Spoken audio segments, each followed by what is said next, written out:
Pas de panique, il n'y a pas de pénurie d'eau dans les sites d'hébergement des athlètes à l'université de Kinshasa comme les prétendent certaines langues. Ici, le constat est pourtant tout autre. Les athlètes venus des différents pays pour participer à la 9e édition de Jeux de la francophonie à Kinshasa sont logés dans des conditions requises. Des pavillons complètement rénovés selon les normes internationales de logement, des chambres en passant par la cuisine et les installations, tout est au point.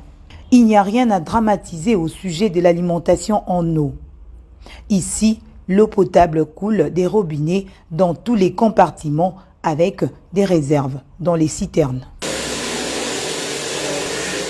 Entreprise générale de construction de Kinshasa qui a procédé à la réhabilitation de ces hommes de l'Unikin balaye d'un revers de la main les informations sur le manque d'eau et explique en ces termes. La colline inspirée est servie par la régie des eaux par rationnement. Ici, nous avons des citernes qui approvisionnent les hommes. Je ne sais pas, les ennemis de jeu se servent pour dire qu'il y a eu ceci ou cela, mais c'est pourquoi je vous dis que je suis très content que vous soyez venus ici. Je me réjouis beaucoup. Ce que vous voyez vous-même, est-ce que c'est conforme à ce que vous avez vu dans les réseaux sociaux? Parce que maintenant, moi, je réponds non avec les paroles, mais avec ce que vous êtes en train de voir. Qu'est-ce que vous voyez vous-même? La messe culturelle et sportive de la francophonie va bel et bien se tenir dans la plus grande ville francophone.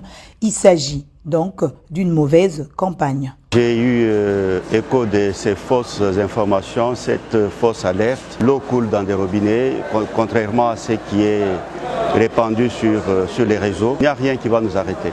La détermination est là. C'est un vœu cher au chef de l'État, président de la République, Félix Antoine Tshisekedi Tshilombo. Ces pavillons, depuis 3 ans, ne sont pas habités.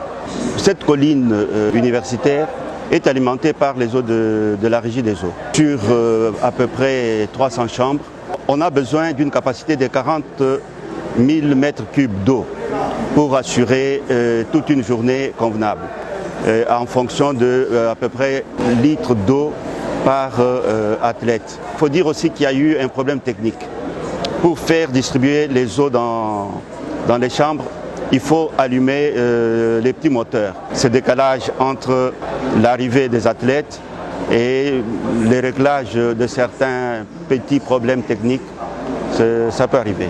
À l'université de Kinshasa, site d'hébergement des athlètes, un complexe sportif pour les entraînements avec un terrain annexe est visiblement ouvert à des exercices.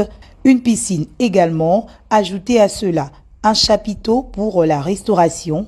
Voilà le décor planté à la colline inspirée.